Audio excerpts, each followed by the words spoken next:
Hey guys, it's Brandon. Welcome to a new video. I just wanted to go over kind of a fun, instructive game that I played the other day versus my phone.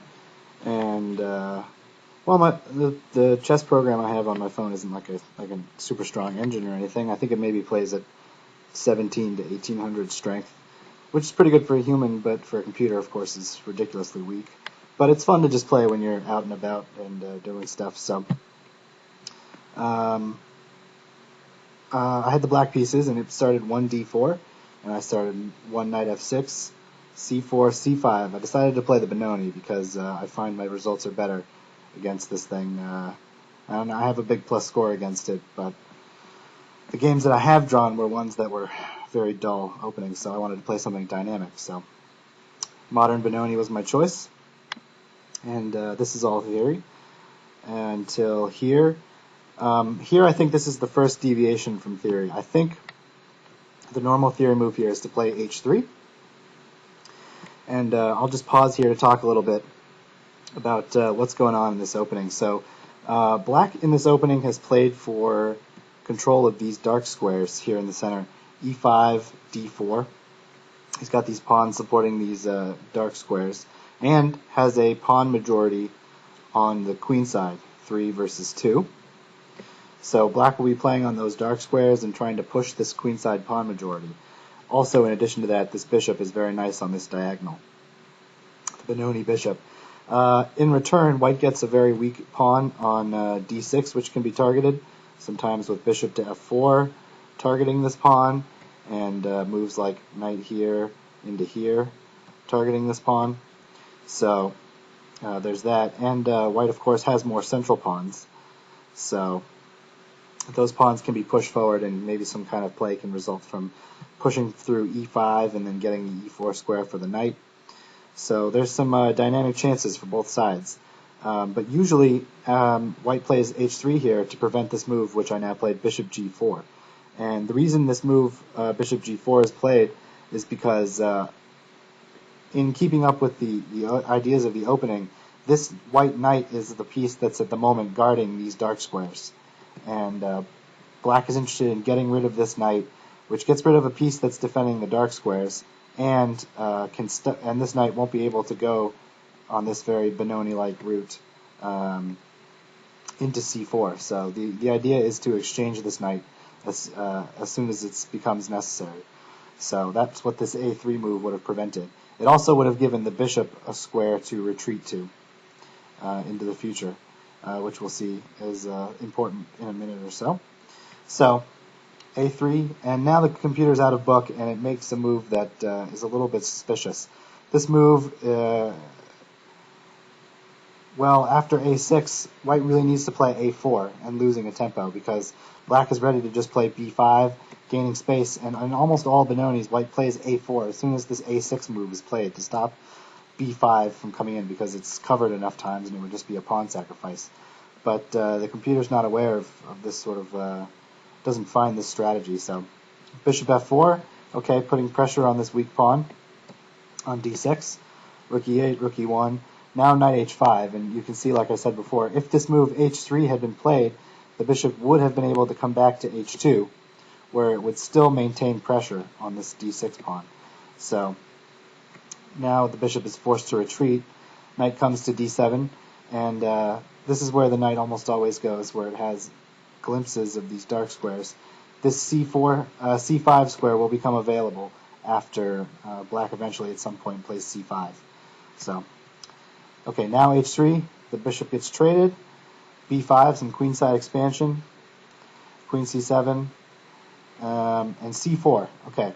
So this is a typical move in the Benoni, giving the c5 square for the knight, and also marking out the d3 square as a potential outpost for that knight. So bishop c2, knight f6, queen f4, knight c5, bishop e3, knight d7. Now you can see I'm working this other knight here into this other nice dark square. So you can see I'm playing on these dark squares like in typical Benoni fashion. Now at this point, I'm threatening to put this knight into d3, where it's protected by a pawn and the other knight. So if the knight comes into d3, it would be forking the king, the queen, the rook, and this b2 pawn. So that's something that black can't really allow, but it can't really do anything about it because after bishop takes, the other knight just comes in. So really the only move here is to play bishop takes c5, and after queen takes c5, now white no longer has the bishop pair, and my bishop on g2 is just a monster bishop that can no longer be opposed. I would argue that in this position, I think black is clearly better. White has chances, but at the moment, as the position stands, with this knight on e5 blockading these pawns, white's pieces have no play. You can see that all of white's pieces, pretty much, are just staring at the back of these pawns and can really do nothing until those pawns become mobile and can move forward. Now, if white can achieve that pawn break with maybe something like f4 and then e5, which is a typical Benoni plan, then these pieces could spring into life. But right now, they're just sort of clamped down. So, queen h4, queen c7, rook to f1, queen e7. I'm trying to trade queens here. And it played this move, queen g3. And now I played the move g5, which is double-edged. My idea in this position is to stop or try to slow down f4, or rather force him to have to recapture with a piece if he plays f4, so that my knight would get a permanent square on e5. But I've given up the f5 square, so if a knight could ever get here into f5, it could never really be chased away, and it would be a pretty powerful piece. And in general, I'm sort of weakening some of the light squares in my kingside position anyway. Maybe the g-file could be exposed. But the computer played f4, and so I went for it. And now after queen takes, I played this move rook to a7, sometimes guarding the f7 square laterally, and also preparing rook b7 to get ready to push my queenside pawn majority down the board. And I couldn't just get on with this a5 b4 plan right away, because the moment I played a5, the b4 pawn was hanging. A4, the b5 pawn was hanging. So now it's protected and I can get ready to mobilize it. So after a5, the computer played this move a4. The idea is if I take this, bishop takes, my queenside pawns are split, the bishop gets active play on this diagonal, so like this. Now the bishop is active, hitting this rook, very annoying. But I had prepared for this, and I prepared the move b4, which would be met, of course, with knight b5, which looks nice, attacking this d pawn, and just a very nice sort of protected outpost for this knight. But I don't think the computer anticipated what I did next, which was to play b3 to block the bishop from the a4 square, and then just sack the rook for this knight. Just taking the knight off, and now my queen can come in here and grab this pawn, and once it does, I'll have a 3-1 pawn majority to just push down the board, get some passed pawns, and hopefully make some queens. And also as compensation for the exchange, I have now a knight which can never be moved from this square e5. And it's doing a great job of defending the square f7 and various other light squares in my position, which could be used as an attack. So the point is I needed to play this b3 move also so that the bishop could not get in here to defend the pawn. So now after queen b7, this pawn is just falling. So, but okay, will white's f-file counterplay have any effect? The move he played was bishop to f5, good move, putting pressure here. And now, rook to f8. The problem for white in this position is that his queen is leading the charge down the f-file, so that as long as I keep my knight and my rook here, the queen will always have to be the second piece that captures on f7. Thus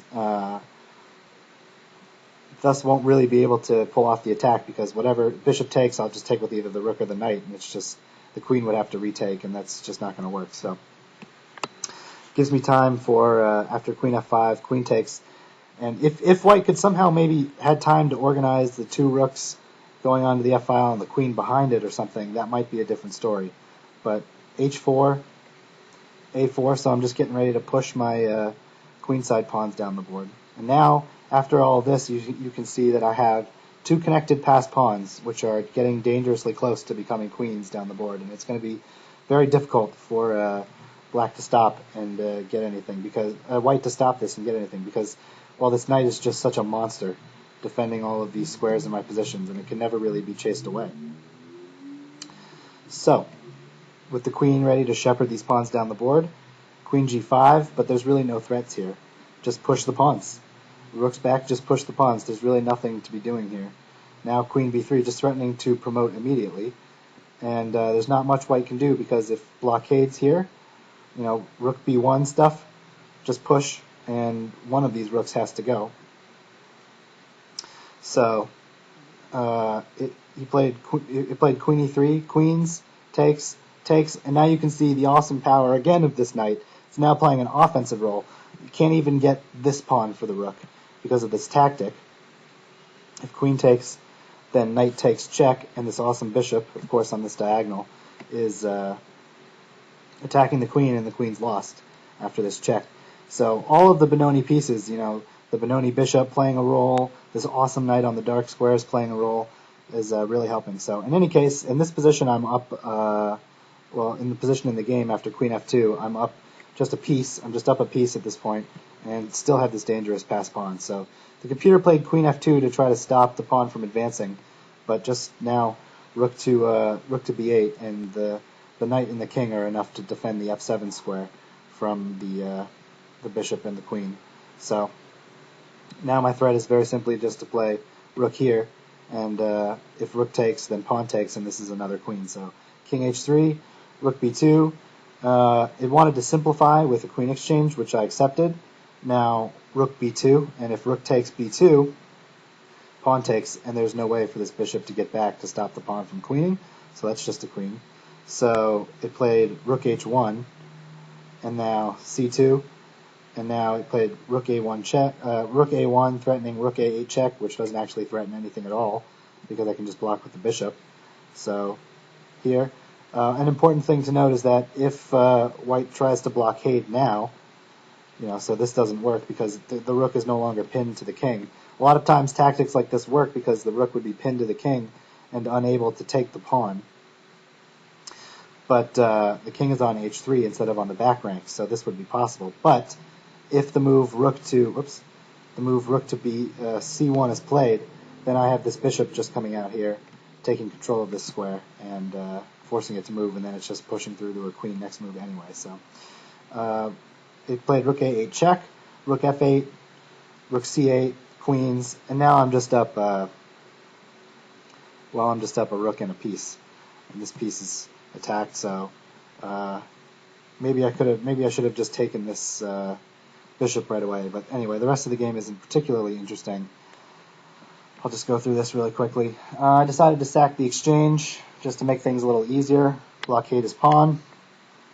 And now the problem for the king is that the bishop on this diagonal, controlling these squares, and this pawn on f7 controlling this square, makes it so that the king has no way in here to try to get at this pawn, try to get at the knight and win the pawn. So just bringing the king in now to munch the pawn and pushing. And I decided to just let these pieces go because I'm getting a queen here.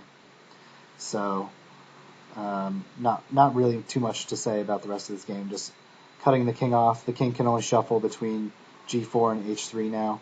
So I'll bring my king in, and the mate comes pretty quickly now. So, an interesting game. I thought it was a nice example of the type of play that you can get in the Benoni.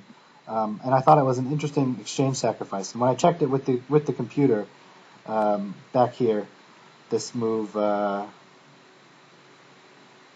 rook takes knight, Houdini said that black had full compensation for the pawn and was even slightly better. It was like minus 0.3 for black, because this knight is just such a great piece, defending everything, threatening to go into various squares, but mostly, importantly, defending the light squares, and can never really get kicked out of this position. So, just goes to show you that a well-placed knight can sometimes be more powerful and more effective than a rook, because rooks need open files, and if there are no open files for those rooks to play on, and this knight is well centralized and keeping things out, then there's really no point in having rooks. So, all right, interesting game. Hope you guys enjoyed it, and we will see you next time.